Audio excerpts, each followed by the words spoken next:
جی السلام علیکم عزیز طالبہ اور طالبات، امید ہے کہ آپ سب خیریت سے ہوں گے۔ جی بیٹے، آج کا ہمارا ٹاپک جو ہے وہ جماعت دہم کا حصہ نظم ہے، اور حصہ نظم ہم شروع کرتے ہیں، اور اس کی پہلی نظم حمد ہے۔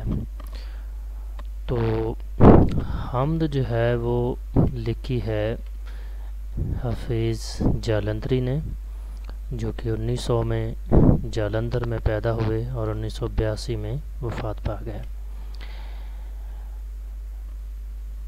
حفیظ جالندھری کا نام سنتے ہی سب سے پہلی بات جو ذہن میں آتی ہے وہ قومی ترانہ ہے، کہ حفیظ جالندھری پاکستان کے قومی ترانے کے خالق ہیں، اور یہی ان کی وجہ شہرت ہے۔ حفیظ جالندھری کو ابو الاسر اور فردوسی اسلام کہتے ہیں۔ قومی ترانہ یہ ان کی باعث فخر تخلیق ہے، جس کی وجہ سے یہ پہچانے جاتے ہیں۔ اس کے بعد ہم ان کا مختصر سا تعارف جو ہے وہ دیکھتے ہیں۔ حفیظ جالندھری ہندوستان کے شہر جالندھر میں 14 جنوری 1900 کو پیدا ہوئے۔ ان کے حالات زندگی میں کہ آزادی کے وقت 1947 میں لاہور آ گئے۔ آپ نے تعلیمی اسناد حاصل نہیں کی، مگر اس کمی کو انہوں نے خود پڑھ کر پورا کیا۔ انہیں نامور فارسی شاعر مولانا غلام قادر بلگرامی کی اصلاح حاصل رہی۔ آپ نے محنت اور ریاضت سے نامور شعراء کی فہرست میں جگہ بنا لی۔ حفیظ جالندھری پاک فوج میں ڈائریکٹر جنرل مورال، صدر پاکستان کے چیف ایڈوائزر، رائٹرز گلڈ کے ڈائریکٹر کے منصب پر فائز رہے۔ ادبی خدمات کے حوالے سے ہے کہ انہوں نے گیت لکھے، اور اس گیت کے ساتھ ساتھ نظم غزل دونوں میں طب آزمائی کی، اور قادر الکلامی کی جو ہے وہ دلیل پیش کی، یا اپنے قادر الکلام شاعر ہونے کا ثبوت دیا۔ تاہم ان کا سب سے بڑا کارنامہ شاہنامہ اسلام ہے، جو کہ 4 جلدوں میں شائع ہوا۔ شاہنامہ اسلام ایک مثنوی ہے جس میں انہوں نے اسلامی تاریخ کے جو کارنامے ہیں مسلمانوں کے، ان کو جو ہے وہ بڑے خوبصورت اور دلکش انداز میں بیان کیا ہے۔ اس کے ذریعے انہوں نے اسلامی روایات اور قومی شکوہ کا احیاء کیا، جس پر انہیں فردوسی اسلام کا خطاب دیا گیا۔ فردوسی اسلام اس لیے کہا جاتا ہے کیونکہ فردوسی ایک اور فارسی شاعر تھا، اور اس نے بھی ایک مثنوی لکھی تھی جو ہے وہ اسی طرح کی رزمیہ ٹائپ، تو اس وجہ سے وہ بہت مشہور ہوئے۔ تو حفیظ جالندھری کو بھی اس لیے فردوسی اسلام کہا جاتا ہے۔ حفیظ جالندھری کا دوسرا بڑا کارنامہ پاکستان کا قومی ترانہ ہے۔ اس ترانے کی تخلیق کی وجہ سے وہ ہمیشہ یاد رکھے جائیں گے۔ حفیظ جالندھری نے یہ خوبصورت قومی ترانہ احمد جی چھاگلا کی دھن پر تخلیق کیا تھا، اور حکومت پاکستان نے اسے 14 اگست 1954 کو پاکستان کے قومی ترانے کے طور پر منظور کیا تھا۔ اس کے بعد ان کا انداز بیان ہے کہ حفیظ جالندھری کی شاعری کی خوبی اس کی غنائیت ہے۔ غنائیت سے مراد نغمگی ہے، موسیقیت ہے، کہ جس میں جو ہے وہ گائیکی یا ترنم کا ہونا موجود جو ہے وہ پایا جائے، اور حفیظ جالندھری خود بھی جو ہے وہ مترنم تھے، یعنی کہ وہ ترنم کے ساتھ پڑھتے تھے یا گا سکتے تھے۔ ان کی تصانیف ہیں یا شعری مجموعے جس میں تلخوابہ شیریں ہے، سوز و ساز ہے، حفیظ کے گیت، حفیظ کی نظمیں، اور چیونٹی نامہ ہے، افسانوں کا ایک مجموعہ جس کا نام ہفت پیکر ہے، اور اس کے بعد شاہنامہ اسلام 4 جلدوں میں شائع ہوا۔ تو یہ شاعر کا مختصر تعارف تھا۔ اس کے بعد چلتے ہیں پہلے الفاظ کے معنی کی طرف۔ جو اس نظم میں مشکل الفاظ دیے ہوئے ہیں ان کے معنی دیکھتے ہیں۔ کن کے معنی ہیں ہو جا، عربی کا لفظ ہے، قرآن کی آیت میں بھی دیا ہوا ہے۔ بہار جاودانی، ہمیشہ رہنے والی بہار۔ باغبانی کا مطلب باغ لگانا، باغ کی حفاظت کرنا، دیکھ بھال کرنا یا اس کی نگہبانی کرنا۔ کشاکش، کشمکش، کھینچا تانی۔ صدائے ہاؤ ہو، صدا کہتے ہیں آواز کو، ہاؤ ہو رونق یا چہل پہل، جلوہ آرا موجود ہونا، دکھائی دینا، جھلک دکھلانا، سامنے ہونا، ظاہر ہونا۔ مظاہر کے معنی ہیں آثار یا نشانات، علامات۔ نباتات کے معنی جڑی بوٹیاں، جمادات بے جان چیزیں، پتھر پہاڑ وغیرہ۔ بشر انسان کو کہتے ہیں، اور شیدا کے معنی عاشق یا فدا ہونے والا، قربان ہونے والا۔ تو یہ کچھ مشکل تھے الفاظ جن کے معنی ضروری تھے۔ اس کے بعد چلتے ہیں جی تشریح کی طرف۔ پہلا شعر ہے، اور پہلے ہم دیکھتے ہیں جی کون سا شعر ہے، اور اس کے بعد اس کا مفہوم دیکھتے ہیں۔ حفیظ جلندری کہتے ہیں جی اسی نے ایک حرف کن سے پیدا کر دیا عالم، کشا کش کی صدائے ہاؤ ہو سے بھر دیا عالم۔ میننگ دیکھ لیں پھر، اسی سے مراد اللہ تعالیٰ، حرف کن یعنی ہو جا، یعنی کن کے حرف سے یہ عالم، یہ دنیا تخلیق کی۔ عالم کے معنی دنیا۔ کشاکش کھینچا تانی، کشمکش، صدائے ہاؤ ہو پر رونق آوازیں، خوبصورت دلکش آوازیں، اور پھر ہے بھر دیا عالم۔ مفہوم ہے اللہ تعالیٰ نے اس دنیا کو ایک حرف کن سے پیدا کر کے اس کو پر رونق بنا دیا۔ اہم نکات اس کے کیا ہیں؟ اسی نے سے کیا مراد ہے، اور پھر حرف کن کیا ہے، پھر عالم کیا ہے، کشاکش کی صدا کسے کہتے ہیں، اور ہاؤ ہو کیا ہے۔ تو یہ اہم نکات ہیں، انہی کو تھوڑا تھوڑا بیان کرنے سے اس کی وضاحت ہو جائے گی۔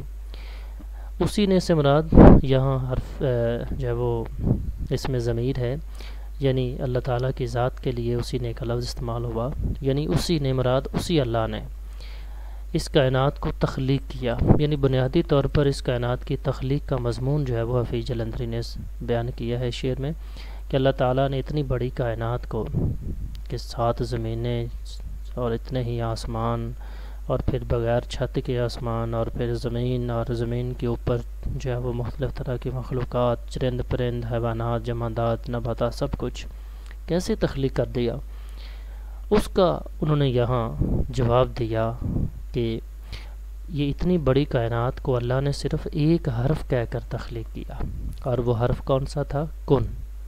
کیونکہ یہ اللہ کی شان ہے کہ وہ جو چاہتا ہے کسی چیز کو تو اس کو کہتا ہے ہو جا، تو وہ ہو جاتی ہے، جس کا جو ہے وہ ذکر قرآن کی اس آیت میں بھی ہے، ترجمہ ہے، آپ دیکھیں ذرا۔ اور جب وہ یعنی اللہ تعالیٰ کسی چیز کو پیدا کرنے کا ارادہ کرتا ہے تو وہ کہتا ہے ہو جا، کن کہ ہو جا، تو فیکون پس وہ ہو جاتا ہے۔ تو یہ اللہ کی شان ہے۔ تو یہاں تخلیق کائنات جو ہے اس کے عمل کا جو ہے وہ اظہار ہوتا ہے، اور اس کو تخلیق کرنے والے خالق کی قدرت اور اس کی طاقت اور عظمت اور بزرگی کا اظہار ہوتا ہے، کہ کس طرح اس نے اتنی بڑی کائنات کو صرف ایک لفظ، ایک حرف کن کہہ کر تخلیق کر دیا۔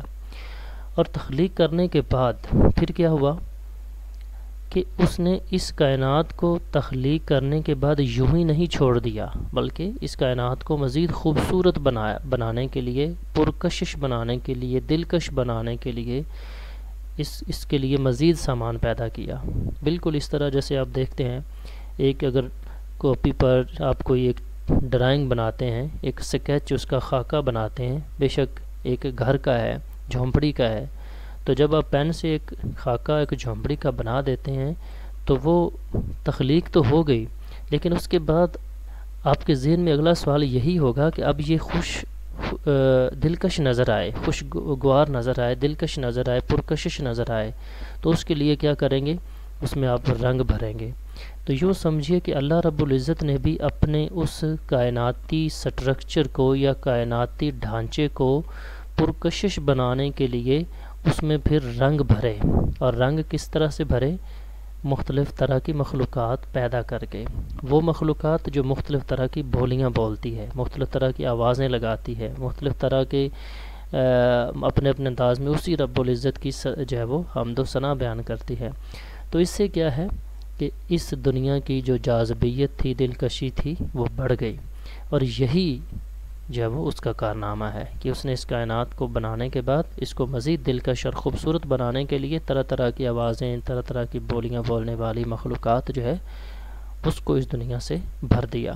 ہم دیکھتے ہیں صبح کے وقت، شام کے وقت باغوں میں دیکھے چلے جائیں، جو ہے وہ کہیں گاہے بگاہے چلتے پھرتے ہم مختلف طرح کی اس طرح کی چیزیں ہم دیکھتے ہیں کہ جس سے جو ہے وہ اس دنیا کی رونق اور دلکشی جو ہے وہ بڑھتی ہے۔ تو شاعر نے جو ہے وہ اس کی بڑی خوبصورت عکاسی کی کہ سبھی کچھ خدا کا بنایا ہوا ہے، یہ گلشن اسی کا سجایا ہوا ہے۔ تو یہ متبادل حوالہ جات ہے، یہ آپ اس میں لکھیں گے۔ دوسرا شعر ہے جی، نظام آسمانی ہے اسی کی حکمرانی سے، بہار جاودانی ہے اسی کی باغبانی سے۔ مفہوم کیا ہے؟ آسمانی نظام پر بھی اللہ کی حکمرانی ہے اور اس دنیا کی بہار بھی اللہ کی باغبانی سے ہے۔ نظام آسمانی کا معنی آسمان کا نظام، حکمرانی کے معنی تھے حکومت یا بادشاہت، اور بہار جاودانی سے مراد ہمیشہ رہنے والی بہار، اور باغبانی کے معنی ہے باغ کی حفاظت کرنا یعنی کہ بانی کرنا۔ اہم نکات اس میں کیا ہیں جی؟ آسمانی نظام ہے، حکمرانی ہے، بہار جاودانی ہے اور باغبانی ہے۔ یہ چار اہم پوائنٹ ہیں، ان کی تشریح، ان کی وضاحت اس کی تشریح بن جائے گی اس شعر کی۔ پہلا نقطہ نظام آسمانی، یعنی آسمانی نظام کیا ہے؟ آسمانی نظام جو ہے وہ مختلف طرح کی چیزوں پر مشتمل ہے کہ یہی آسمانی نظام جو ہے یہ نظام شمسی پر منحصر ہے، نظام شمسی پر مشتمل ہے، یعنی سورج کا نظام شمسی جو ہے وہ اس نظام کا حصہ ہے، جس میں کیا ہے؟ سورج وقت پر نکلتا ہے، وقت پر غروب ہوتا ہے، چاند کے طلوع اور غروب ہونے کے اوقات مقرر ہیں، اور چاند کے طلوع و غروب ہونے یا سورج کے طلوع اور غروب ہونے سے دن اور رات آتے جاتے ہیں۔ دن اور رات کے آنے جانے سے کیا ہوتا ہے؟ وقت بدلتا ہے، وقت کے بدلنے سے کیا ہوتا ہے؟ موسم تبدیل ہوتے ہیں، موسموں کے تبدیل ہونے سے دنیا کا نظام جو ہے وہ بھی تبدیل ہوتا ہے، فصلیں جو ہے وہ ان کی جو ہے وہ کاشت یا ان کا بیجنا جو بھی ہے گاہنا وغیرہ وہ تبدیل ہوتا ہے، انسان کی تہذیب و تمدن، رہن سہن سب تبدیل ہوتا ہے۔ لیکن اتنا بڑا جو نظام ہے آسمان کا وہ کیسے چل رہا ہے؟ اس کو بنانے والا، اس کو چلانے والا کون ہے؟ یعنی اگر ہم اس نظام کی طرف غور کریں تو ایک سوال تو اٹھتا ہے کہ اتنا بڑا نظام ایک منظم اور ایک جو ہے وہ تنظیم، نظم و ضبط کے ساتھ جو ہے وہ کیسے چل رہا ہے؟ خود بخود تو نہیں چل سکتا، کوئی نہ کوئی ذات، کوئی ہستی تو ہے جو اس کو چلا رہی ہے۔ تو اس لیے اس کے پیچھے یہی دلیل اور یہی ثبوت ہے، یہی اشارہ ہے کہ یہ کائنات جو ہے اس میں موجود جو آسمانی نظام ہے جو اتنی منظم انداز میں چل رہا ہے، اصل میں اس آسمانی نظام پر جو حکومت اور بادشاہت ہے وہ اللہ تعالیٰ کی ہے۔ اور یہی بات ہے کہ پورا نظام جو ہے وہ ایک تسلسل کے ساتھ، ایک نظم و ضبط کے ساتھ اور ایک تنظیم کے ساتھ جاری و ساری ہے۔ جیسا کہ ترجمہ ہے کہ سورج اور چاند حساب سے ہیں، یعنی اپنے اپنے حساب سے ہیں۔ پھر ایک اور جگہ فرماتے ہیں اللہ تعالیٰ کہ سورج کو نہیں پہنچتا کہ چاند کو جا پکڑے، اور نہ رات دن پر سبقت لے جائے، اور یہ ایک گھیرے ایک مدار میں پھر رہا ہے۔ تو یہ آسمانی نظام ہے، لیکن اس آسمانی نظام پر جو کنٹرول ہے، جو قبضہ ہے، جو حکومت ہے، جو بادشاہت ہے وہ اللہ کی ہے۔ دوسرا مصرع ہے جی، بہار جاودانی ہے اسی کی باغبانی سے۔ کہتے ہیں کہ یہ اس باغ کی جو ہمیشہ رہنے والی بہار ہے یہ اللہ کی باغبانی سے ہے۔ اب یہ تشبیہ کا شعر ہے، اس میں انہوں نے اس دنیا کو ایک باغ سے تشبیہ دی ہے، یعنی یہ اس دنیا کو ایک باغ کہا ہے۔ دنیا میں اگر دیکھیں تو کوئی بھی باغ جس میں آپ جائیں اور وہ ہرا بھرا دکھائی دے آپ کو، اور اس کے اندر لگے ہوئے پودے، درخت، پھل پھول جو ہے وہ خوبصورت اور دلکش دکھائی دیں، روشیں جو ہے وہ باقاعدہ اور صاف ستھری، غرض پورا چمن جو ہے وہ آئینے کی طرح دکھائی دے رہا ہو، تو اس کا ثبوت کیا ہے اس کے پیچھے کہ اس کا مالی جو ہے وہ اس کی خوب دیکھ بھال کرتا ہے۔ یہی بات ہے کہ یہ دنیا جو ہے اس کے اندر یہ جو مختلف طرح کی بہاریں، مختلف طرح کی دلکشی، مختلف طرح کے رنگ، مختلف طرح کے لوگ، مخلوقات جس انداز میں ایک عرصے سے پتہ نہیں کتنے ہزار سالوں سے جو ہے وہ چلی آ رہی ہے، تو کیا یہ جو بہار ہے یہ کسی مالی، کسی رکھوالے، کسی باغباں کے بغیر رہ سکتی ہے یا چل سکتی ہے؟ قطعاً نہیں۔ تو یہاں بھی شاعر جو ہے وہ اس دنیا کو ایک باغ کہتے ہیں، اور اس دنیا کے باغ کا جو مالی یا رکھوالا یا حفاظت کرنے والا ہے، محافظ ہے، وہ اللہ تعالیٰ ہے۔ یعنی اس باغ کا جو باغبان ہے وہ اللہ تعالیٰ کو قرار دیتے ہیں شاعر۔ اور یہی وجہ ہے کہ یہ دنیا کی بہار جو ہے وہ ابھی چلتی چلی جا رہی ہے، ہمیشہ جو ہے وہ چلتی چلی جا رہی ہے۔ تو یہ اس وقت تک چلتی چلی جائے گی جب تک اس کا باغبان چاہے گا، جب تک وہ اس کی حفاظت جو ہے وہ جاری رکھے گا، جب تک اس کا خیال جو ہے وہ اس کو جاری رکھنے کا ہوگا تب تک یہ رہے گی۔ اور یہی بات ہے کہ یہ ابھی تک جاری ساری ہے، کیونکہ اس کی باغبانی کرنے والی ذات اللہ کی ہے۔ ایک شاعر جو ہے وہ اس بات کی بڑی خوبصورت انداز میں جو ہے وہ وضاحت کرتا ہے کہ رنگ تیرا چمن میں بو تیری، خوب دیکھا تو باغباں تو ہے۔ تیسرے شعر کی طرف چلتے ہیں جی۔ کہتے ہیں زمین پر جلوہ آ رہا ہیں مظاہر اس کی قدرت کے۔ یہاں تھوڑی سی کمپوزنگ کی مسٹیک ہے، جلوہ آ رہا کے بعد ہے جو ہے یہ نہیں ہے، گول ہے، آئے ملفوظی اس کو کہتے ہیں، تو یہ نہیں ہے، اور یہاں آ رہا ہیں کا لفظ یہاں آئے گا، تو یہ کائنڈلی آپ درست کر لیجئے گا، بک میں ویسے ٹھیک ہوگا۔ بچھائے ہیں اسی داتا نے دسترخوان نعمت کے۔ تو جلوہ آ رہا کا مطلب ہوتا ہے دکھائی دینا، موجود ہونا، ظاہر ہونا۔ مظاہر کے معنی ہیں نشانیاں، علامات۔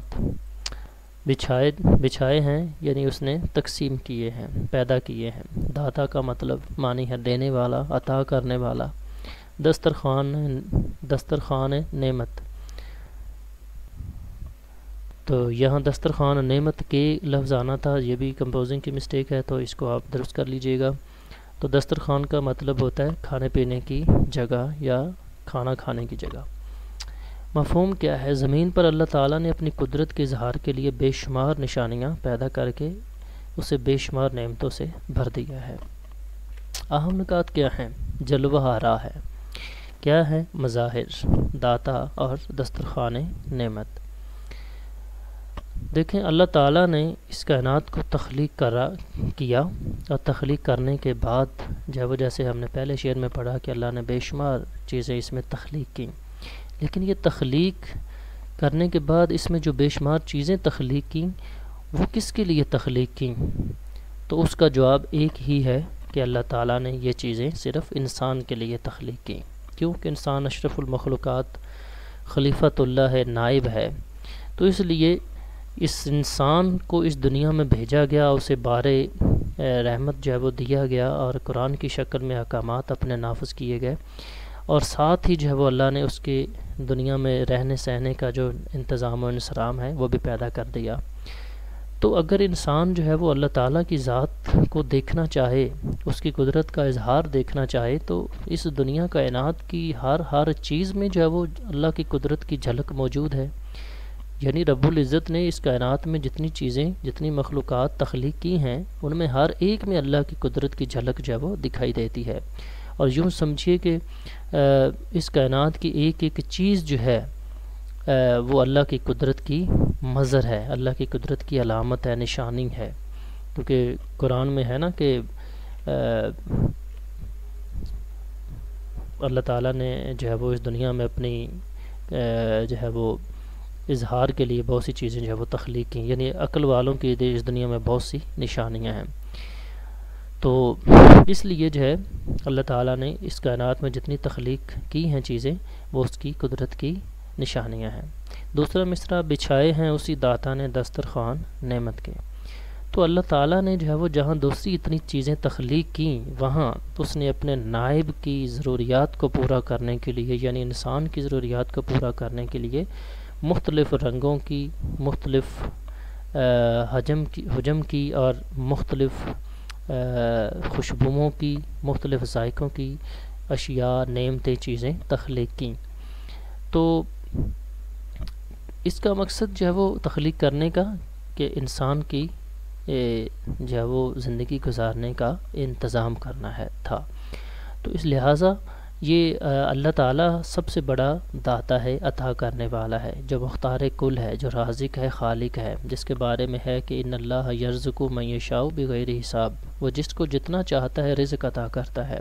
تو یہ اس کی قدرت ہے، یہ اس کا اختیار ہے کہ وہ رازق ہے، جس کو جتنا چاہتا ہے رزق عطا کرتا ہے، وہ داتا ہے، پوری دنیا کو عطا کرنے والا وہی ہے۔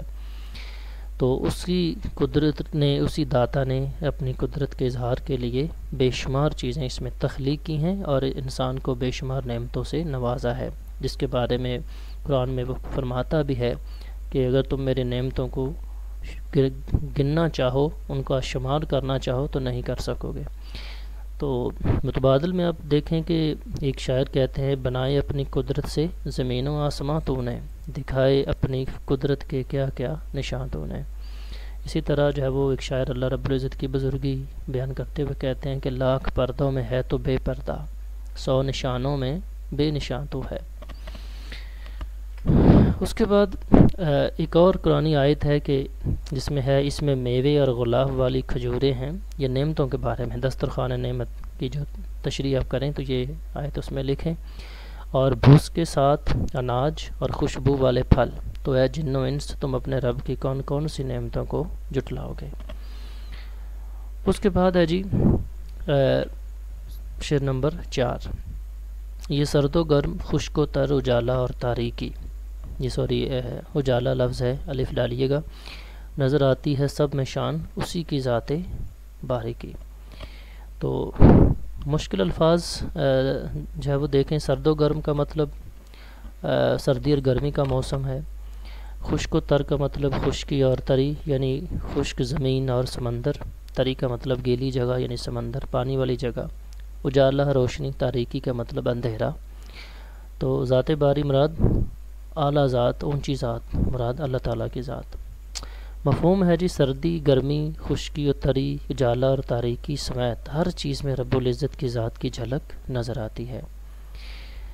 اب دیکھیں اس میں جو ہے وہ اہم نکات کیا ہیں، سرد و گرم، خشک و تر، اندھیرا اجالا اور ذات باری۔ سرد و گرم دیکھیں اللہ تعالیٰ نے جو ہے وہ اس کائنات میں مختلف حصوں پر، خطوں پر مختلف خطوں کو جو ہے وہ مختلف موسموں سے نوازا ہے۔ ایک لمحے اگر ایک ہی جگہ پر سردی کا موسم ہے تو دوسری کسی جگہ پر زمین کے کسی دوسرے خطے پر گرمی کا موسم ہوگا۔ اگر ایک ملک میں جو ہے وہ رات کا وقت ہے تو کسی دوسرے ملک میں دن کا وقت ہوگا۔ تو مطلب کیا ہے کہ اللہ رب العزت نے سردی کا موسم بھی تخلیق کیا، پیدا کیا، اور گرمی کا موسم بھی پیدا کیا۔ اگر انسان پہچاننا چاہے، دیکھنا چاہے، غور کرے تو اسے ان سرد و گرم یا سردی اور گرمی کے موسم میں اللہ کی ذات دکھائی دے گی۔ خشک اور تر، زمین کا جو ہے وہ تھوڑا حصہ خشکی پر منحصر ہے، جبکہ زمین کا زیادہ تر حصہ جو ہے 70% کے قریب کہتے ہیں کہ زمین پانی سے بھری ہے۔ تو یہ دیکھیں ایک طرف جو خشک زمین ہے، خشکی ہے، اس کے بھی مختلف جو ہے وہ اس کے بھی خد و خال ہیں، اس کے بھی مختلف جو ہے وہ حصے ہیں، کہیں جنگلات ہیں، کہیں صحرا ہیں، کہیں میدان ہیں، کہیں جو ہے وہ ندی نالے ہیں، کہیں دریا ہیں۔ تو مطلب یہ ساری چیزیں کیا ہیں، یہ بھی قدرت کا اظہار ہیں۔ پھر اندھیرا اجالا، دن آتا ہے، رات جو ہے وہ چلی جاتی ہے، رات آتی ہے، دن چلا جاتا ہے۔ تو یہ دن اور رات کے آنے جانے میں بھی عقل والوں کے لیے نشانیاں ہیں۔ تو ان تمام چیزوں کو اگر انسان غور سے دیکھے اور ان پر غور کرے تو یقینی طور پر رب العزت کی ذات کو پہچاننے میں اسے آسانی ہوگی۔ کیوں؟ کیونکہ ان جتنے بھی انہوں نے جو ہے وہ مناظر انہوں نے بیان کیے، جتنی بھی چیزوں کا انہوں نے ذکر کیا، یہ رب العزت کی قدرت کا اظہار ہے۔ اس کی قدرت کے بغیر جو ہے وہ ان میں سے کوئی نظام، کوئی موسم، کوئی چیز، کوئی شے جو ہے وہ نہیں رہ سکتی اور نہ چل سکتی ہے۔ تو یہ رب العزت کی قدرت کی جو ہے وہ جھلک ہے، اور ان سب چیزوں میں اس رب العزت کی ذات، اس جو ہے وہ وحدہ ولا شریک کی ذات جو ہے وہ جلوہ آرا دکھائی دیتی ہے۔ جیسا کہ حدیث قدسی ہے کہ اللہ پاک فرماتے ہیں، میں ایک پوشیدہ خزانہ تھا، میں نے چاہا پہچانا جاؤں تو میں نے اپنے نور سے نور نبوت تخلیق کیا، پھر اسی نور کا کچھ حصہ لے کر دنیا بنائی جو میرے وجود کا مظہر ہے۔ تو اللہ نے اصل میں یہ کائنات جو ہے وہ اپنی پہچان کے لیے، خود کو پہچاننے کے لیے جو ہے وہ تخلیق کی، تاکہ لوگ اسے جو ہے وہ ان چیزوں سے پہچان سکیں، کیونکہ ویسے تو انسان کو اتنی طاقت دی ہی نہیں گئی، نہ ہی اس کو اتنی بصارت، اتنی قوت دی گئی کہ وہ ظاہری آنکھ سے رب العزت کو دیکھ سکے۔ تو انسان جو ہے وہ صرف رب العزت کو اس کی نشانیوں سے ہی پہچان سکتا ہے۔ اسی طرح ایک شاعر نے کہا کہ اسی کا جلوہ ہے چاروں طرف، ہزاروں نشاں ہیں ہزاروں طرف۔ اور ایک اور جگہ پر اللہ تعالیٰ فرماتے ہیں قرآن میں کہ بے شک آسمانوں اور زمین کی تخلیق میں، شب و روز کی گردش میں عقل والوں کے لیے بہت سی نشانیاں ہیں۔ اور پھر جو چیز خدا نے ہے بنائی، ظاہر اس میں ہے خوش نمائی۔ تو یہ متبادل حوالہ جات ہیں، ان کو آپ لازمی یاد کریں اور تشریح میں لکھیں۔ شعر نمبر 5 ہے جی، وہی ہے کائنات اور اس کی مخلوقات کا خالق، نباتات، جمادات اور حیوانات کا خالق۔ مفہوم ہے، اس میں کوئی مشکل لفظ نہیں ہے۔ نباتات کے معنی جڑی بوٹیاں ہیں، جنگلات ہیں، درخت، پودے۔ جمادات ٹھوس، سالڈ، سخت چیزیں، پتھر، پہاڑ وغیرہ۔ اور حیوانات کہتے ہیں جانوروں کو۔ خالق کہتے ہیں تخلیق کرنے والا، بنانے والا۔ مفہوم ہے کہ اللہ تعالیٰ نہ صرف اس کائنات کا خالق بلکہ اس کائنات میں دکھائی دینے والی جڑی بوٹیاں، جنگلات، پتھر، پہاڑ، جانوروں کا بھی تخلیق کرنے والا ہے۔ اس میں اہم نکات کیا ہیں؟ پہلی کائنات، دوسرا مخلوقات، تیسرا نباتات، چوتھا جمادات، پانچواں حیوانات، اور چھٹا اہم نقطہ جو ہے وہ خالق ہے۔ دیکھیں آخری جو لفظ ہے خالق، اگر وہی دیکھیں اور اس کے بعد پہلے بیان کی گئی تمام چیزیں یا پہلے بیان کیے گئے تمام نکات پر اگر نظر دوڑائیں تو میرے خیال میں اس کی وضاحت انہی سے ہو جاتی ہے کہ انسان جو ہے وہ اپنے ارد گرد دیکھتا ہے کائنات میں، پہلے تو کائنات کی تشکیل، کائنات کی تخلیق پر غور کرتا ہے، پھر اس کائنات کے اندر ہونے والی، پیدا ہونے والی، چلنے پھرنے والی، اڑنے والی، بیٹھنے والی مخلوقات کو دیکھتا ہے، پھر وہ مختلف جگہوں پر جنگلات، ہرے بھرے جنگلات، پھلوں پھولوں سے لدے درخت، سبزہ ہریالی دیکھتا ہے، پھر تیسری طرف اگر وہ نظر دوڑاتا ہے تو اسے جو ہے وہ بلند و بالا آسمان سے باتیں کرتے ہوئے پہاڑ دکھائی دیتے ہیں، پھر وہ کسی جگہ دیکھتا ہے تو اسے مختلف رنگوں، نسلوں اور مختلف جسامت یا اشکال کے جانور دکھائی دیتے ہیں۔ تو یہ ساری چیزیں جو ہیں ان پر اگر انسان غور کرے تو اسے ایک ہی پیغام ملتا ہے کہ ان سب چیزوں کو کسی نے تخلیق کیا ہے، یہ خود بخود معرض وجود میں نہیں آئیں بلکہ ان کو تخلیق کیا گیا ہے، بنایا گیا ہے۔ بالکل اسی طرح جیسے انسان دنیا میں جو ہے وہ ایک سوئی جو ہے اس کو بھی دیکھیں تو دیکھنے کے بعد کوئی بھی انسان دیکھتا ہے کہ یہ کسی نے تخلیق کی ہے، اس کو بنانے والا کوئی انسان ہے۔ تو یقینی طور پر جب اتنی چیزیں ریئلسٹک اور اتنی حقیقی چیزیں ہمارے سامنے موجود ہوں، اتنی بڑی چیزیں، تو وہ بھی کسی کی تخلیق ہے، اور ان کو تخلیق کرنے والا کون ہے؟ اللہ تعالیٰ ہے۔ جیسا کہ کہا گیا کہ نہیں ہے موقوف خلاقی تیری صرف اس جہاں پر، کہ یہ ہیں ایسے سینکڑوں پیدا جہاں تو نے۔ قرآن میں اللہ پاک فرماتے ہیں اور چوپائے پیدا کیے کہ ان میں تمہارے لیے گرم لباس اور بہت سے فائدے ہیں اور ان میں سے تم کھاتے ہو۔ پھر تو یہ تھا 5واں شعر۔ امید ہے کہ یہ بھی آپ کو اس کی بھی سمجھ آ گئی ہوگی۔ تو یہ حوالہ جات تھے 2، یہ آپ نے اس میں یاد کر کے لکھنے ہیں۔ نمبر 6 ہے جی چھٹا شعر، وہی خالق ہے دل کا اور دل کے نیک ارادوں کا، وہی مالک ہمارا اور ہمارے باپ دادوں کا۔ اس میں کوئی مشکل لفظ نہیں ہے، مفہوم کی طرف چلتے ہیں۔ اللہ رب العزت نہ صرف انسان اور اس کے آباء و اجداد کا خالق ہے، بلکہ انسان کے دل میں پیدا ہونے والے خیالات کا بھی خالق ہے۔ اہم نکات کیا ہیں جی؟ خالق، دل کے نیک خیالات اور باپ دادوں کا خالق۔ دیکھیں خالق پھر وہی چیز کہ حفیظ جلندھری قادر الکلام شاعر ہیں، یہ نظم، یہ خوبصورت شعر ان کی لکھی ہوئی حمد سے لیا گیا ہے۔ حفیظ جلندھری کی باعث فخر تخلیق شاہ نامہ اسلام اور ان کی شہرت کا سبب پاکستان کا قومی ترانہ، انہوں نے غزلیں بھی لکھی، نظمیں بھی، گیت بھی لکھے، تو یہ ایک تمہید ہے جو آپ نے تشریح کے شروع میں لکھنی ہے۔ تو اس شعر میں وہ اللہ رب العزت کی تخلیق کی قوت، صلاحیت اور اس کی صفت کا ذکر کرتے ہیں، اور اس کے خالق کائنات اور مختار کل ہونے کا اس کا ذکر کرتے ہیں۔ وہ کہتے ہیں کہ اللہ رب العزت نے نہ صرف اس دور کے انسانوں کو یا ایک دور کے انسانوں کو تخلیق کیا، بلکہ اس انسان سے پہلے جتنے بھی اس کے آباء و اجداد گزر چکے ہیں، جتنے بھی لوگ اس سے پہلے جو ہے وہ اس دنیا میں آئے اور چلے گئے، انہیں بھی اسی نے ہی تخلیق کیا۔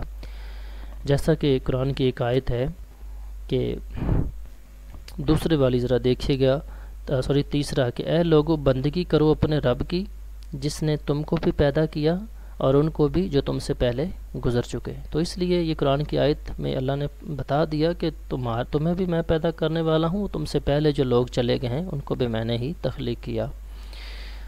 اس کے بعد دوسرا کہ اب چلے جائیں پہلے شعر کی طرف، مصرے کی طرف، کہ وہی خالق ہے دل کا اور دل کے نیک ارادوں کا۔ تو یہ پہلی چیز تو کلیئر کہ اللہ نے انسان کو بھی تخلیق کیا اور اس کے آباء و اجداد، بڑے لوگوں، بزرگوں کو بھی اسی نے تخلیق کیا۔ پھر یہاں یہ کام کی بات یا اہم نقطہ وہ یہ ہے کہ شاعر کہتا ہے کہ اللہ دل کے خیالات کو بھی پیدا کرنے والا ہے، لیکن کیسے خیالات؟ نیک خیالات۔ یعنی حفیظ جلندھری کہتے ہیں کہ اللہ تعالیٰ جو انسان کے دل میں جو نیک خیالات، نیکی کرنے کا جو خیال پیدا ہوتا ہے وہ اللہ کی طرف سے پیدا ہوتا ہے، اور انسان یہ کسی بھول میں نہ رہے کہ اس کے دل میں جو خیالات پیدا ہو رہے ہیں وہ اللہ سے جو ہے وہ چھپے ہوئے ہیں۔ ایسا ہرگز نہیں، کیونکہ ایک خالق جو ہے وہ اپنی مخلوق سے جو ہے وہ کیسے بے خبر رہ سکتا ہے یا ہو سکتا ہے؟ اس لیے وہ انسان کے دل میں پیدا ہونے والے خیالات تک سے واقف ہے۔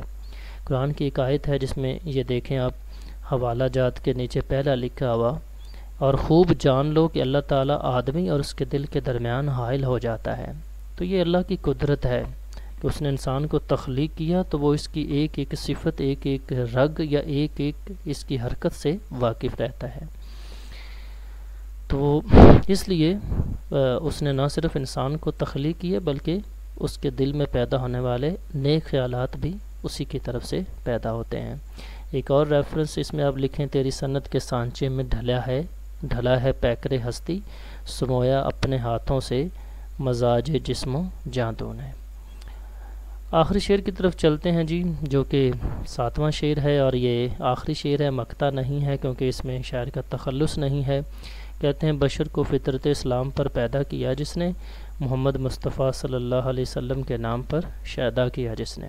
بشر کے معنی انسان کے ہیں، بندے کے، فطرت اسلام کی فطرت، نوعیت یا اسلام کی نیچر، اور شیدا کرنا، قربان کرنا، فدا ہونا، ٹھیک ہے، محبت کرنا والا بنانا، اس معنوں میں ہے۔ مفہوم ہے کہ اللہ تعالیٰ نے انسان کو نہ صرف اسلامی فطرت پر پیدا کیا اور بلکہ اسے اپنے پیغمبر صلی اللہ علیہ وسلم کی محبت بھی عطا کی۔ اہم نکات کیا ہیں کہ بشر کی تخلیق، پھر فطرت اسلام، اور پھر محمد صلی اللہ علیہ وسلم کا شیدائی۔ دیکھیں بشر کی تخلیق ایک پہلا نقطہ ہے یہاں پر، تو دیکھیں کہ اللہ نے انسان کی تخلیق کے بارے میں کیا کہا۔ اللہ نے کہا کہ لقد خلقنا الانسان فی احسن تقویم، کہ تحقیق ہم نے انسان کو بہترین شکل میں پیدا کیا۔ تو انسان کو اللہ نے بہترین شکل میں پیدا کرنے کے بعد کیا کیا کہ اس سے ایک حلف لیا ایک عہد لیا، اور وہ عہد کیا تھا؟ الستو بربکم، کیا میں تمہارا رب ہوں؟ یعنی اللہ نے پوچھا کہ کیا میں تمہارا رب نہیں ہوں؟ تو عالم ارواح میں جب روحوں کو تخلیق کرنے کے بعد اللہ تعالیٰ نے یہ ان سے سوال کیا کہ کیا میں تمہارا رب نہیں ہوں، تو سب نے یک زبان ہو کر کہا کہ تو ہی ہمارا رب ہے۔ تو اس لیے یہ ایک حدیث قدسی ہے کہ آپ صلی اللہ علیہ وسلم نے فرمایا کہ ہر بچہ جو پیدا ہوتا ہے وہ فطرت اسلام پر پیدا ہوتا ہے، یہ اس کے والدین ہیں جو اسے یہودی، پارسی، مجوسی بنا دیتے ہیں، یعنی عیسائی یا مجوسی بنا دیتے ہیں۔ تو یہ حدیث قدسی ہے۔ مطلب کیا ہے کہ جب اللہ نے تمام روحوں کو تخلیق کیا تو وہاں تو کوئی ہندو، سکھ، یہودی، عیسائی جو ہے وہ نہیں تھا، وقت تو سارے اللہ کو تسلیم کرنے والے تھے، سب نے یک زبان ہو کر اللہ کی ذات کو تسلیم کیا، اسے وحدہ لا شریک کہا، اسے اپنا خالق مانا، تمام اسلامی فطرت پر تھے۔ لیکن بات یہ ہے کہ جب انسان کوئی تخلیق ہونے کے بعد جب انسان پیدا ہوتا ہے تو یہ اس بات پر منحصر ہے کہ وہ کس گھرانے میں پیدا ہوا، اور اس گھرانے، اس شخص کے جو ہے وہ عقیدے کا انحصار بھی اسی بات پر ہے کہ وہ کس گھر میں پیدا ہوا اور اس گھر میں جو ہے وہ رہنے والے کس مذہب، کس دین یا کس جو ہے وہ شخص کے یا شخصیت کے ماننے والے ہیں۔ ٹھیک ہے، اس وجہ سے کیا ہوتا ہے کہ ہر بچہ جو پیدا ہوتا ہے وہ پیدائش تک تو مسلمان ہی پیدا ہوتا ہے، رب العزت کی جو ہے وہ وحدانیت کا اقرار کرنے والا ہی پیدا ہوتا ہے، لیکن یہ بعد میں اس گھرانے کے رہنے والے یعنی اس کے ماں باپ ہیں جو اپنے عقیدے، اپنے مذہب، اپنے رسم و رواج کے مطابق اسے تبدیل کر دیتے ہیں۔ دوسرا مصرع یہاں قابل غور ہے، محمد مصطفیٰ صلی اللہ علیہ وسلم کے نام پر شیدا کیا جس نے، لیکن شاعر جو ہے وہ حفیظ جلندری مسلمان کی جو ہے وہ یا اس انسان کی قسمت پر رشک کرتے ہیں، ناز کرتے ہیں کہ وہ کتنا خوش بخت ہے کہ جو نہ صرف اسلام کی فطرت پر پیدا ہونے کے بعد بھی اس پر قائم رہا، بلکہ بعد میں وہ محمد صلی اللہ علیہ وسلم کا امتی بھی بنا، اس پر آپ صلی اللہ علیہ وسلم کے امتی ہونے کا جو ہے وہ ایک امتی ہونے کی مہر بھی ثابت ہو گئی، اور جب آپ صلی اللہ علیہ وسلم کا امتی ہوا تو پھر اللہ تعالیٰ اس کے دل میں آپ صلی اللہ علیہ وسلم کی محبت بھی پیدا کر دیتے ہیں، اور وہ آپ صلی اللہ علیہ وسلم پر جو ہے وہ شیدا ہو جاتا ہے، فدا ہو جاتا ہے، اور آپ صلی اللہ علیہ وسلم پر قربان ہونے کا جذبہ اس میں موجود ہوتا ہے۔ تو اس وجہ سے کہ ایک مسلمان جو ہے وہ اس لحاظ سے خوش قسمت ہے کہ اللہ نے نہ صرف اسے اسلام کی فطرت پر پیدا کیا اور اسے برقرار رکھا، پھر اس کے بعد اسے اپنے محبوب اپنے پیغمبر صلی اللہ علیہ وسلم کی محبت سے بھی جو ہے وہ بہرہ مند کیا۔ تو اقبال جو ہیں وہ اس بارے میں ایک بڑا خوبصورت شعر کہتے ہیں کہ محمد کی محبت دین حق کی شرط اول ہے، اسی میں ہو اگر خامی تو ایمان نامکمل ہے۔ اور ویسے بھی علیہ وسلم کی حدیث ہے کہ تم میں سے کوئی شخص اس وقت تک مومن نہیں ہو سکتا جب تک میں اسے اس کی جان، اس کے مال، اس کی اولاد، حتیٰ کہ ہر دنیا کی ہر چیز سے زیادہ محبوب نہ ہو جاؤں۔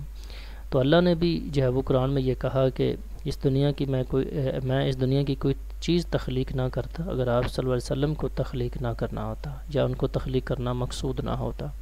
تو یہ جو ہے وہ آخری شعر تھا اس نظم کا۔ امید ہے کہ آپ نے بڑے اچھے انداز میں اور بڑے آسان انداز میں الفاظ میں آپ کو سمجھ آئی ہوگی اور آپ نے تمام اشعار کا مفہوم جو ہے وہ سمجھ لیا ہوگا۔ تو حوالہ جات لازمی یاد کریں۔ اب ہم اس کی مشق کی طرف چلتے ہیں۔ پہلا سوال ہے کہ اللہ نے یہ کائنات کون سا لفظ کہہ کر بنائی؟ تو وہ ہے کہ اللہ نے یہ کائنات حرف کن کہہ کر بنائی۔ اللہ تعالیٰ نے انسان کو کن نعمتوں سے نوازا؟ بے شمار نعمتوں سے نوازا، جس میں جو ہے وہ ہوا، پانی جو ہے وہ، اس کے بعد انسان کے جسم کے نعمتیں ہیں، ہاتھ، پاؤں، ناک، کان وغیرہ، پینے کی، کھانے کی بہت سی نعمتیں، دودھ، شہد، پانی وغیرہ، ہوا۔ ٹھیک ہے، اندھیرے، اجالے، خشک و تر کس کے مظاہر ہیں؟ اللہ کی قدرت کے مظاہر ہیں۔ آپ نے اس طرح پورا جواب لکھنا ہے۔ اس کے بعد حمد میں خالق کی کن مخلوقات کا ذکر کیا گیا ہے؟ تو حمد میں نباتات، جمادات اور حیوانات کا ذکر کیا گیا ہے۔ انسان کو کس فطرت پر پیدا کیا گیا؟ انسان کو اسلام کی فطرت پر پیدا کیا گیا یا فطرت اسلام پر پیدا کیا گیا۔ یہ بیٹے ورک شیٹ ہے یہ 2 اشعار ہیں، ان کا آپ نے مفہوم لکھنے کی مشق کرنی ہے، پریکٹس کرنی ہے، کیونکہ یہ آپ کی پریکٹس پر منحصر ہے۔ اپنے الفاظ میں لکھیں، سمجھ کر لکھیں، اور 1 سے 1.5 لائن میں اس کا مفہوم آپ نے لکھنا ہے۔ یہ آپ کی ورک شیٹ ہے، اور یہی تھا آج کا لیکچر۔ امید ہے کہ آپ کو اس نظم کو سمجھنے اور اس کی تشریح کرنے میں آسانی ہوگی۔ تو اس چینل کو سبسکرائب کرنا مت بھولیے گا، اپنے دوستوں کو، اپنے دوسرے بھائیوں، طالب علموں کو بھی شیئر کریں تاکہ وہ بھی اس سے فائدہ اٹھا سکیں۔ تو آج کے لیے اتنا ہی تھا، بہت شکریہ، اپنا خیال رکھنا، اللہ حافظ۔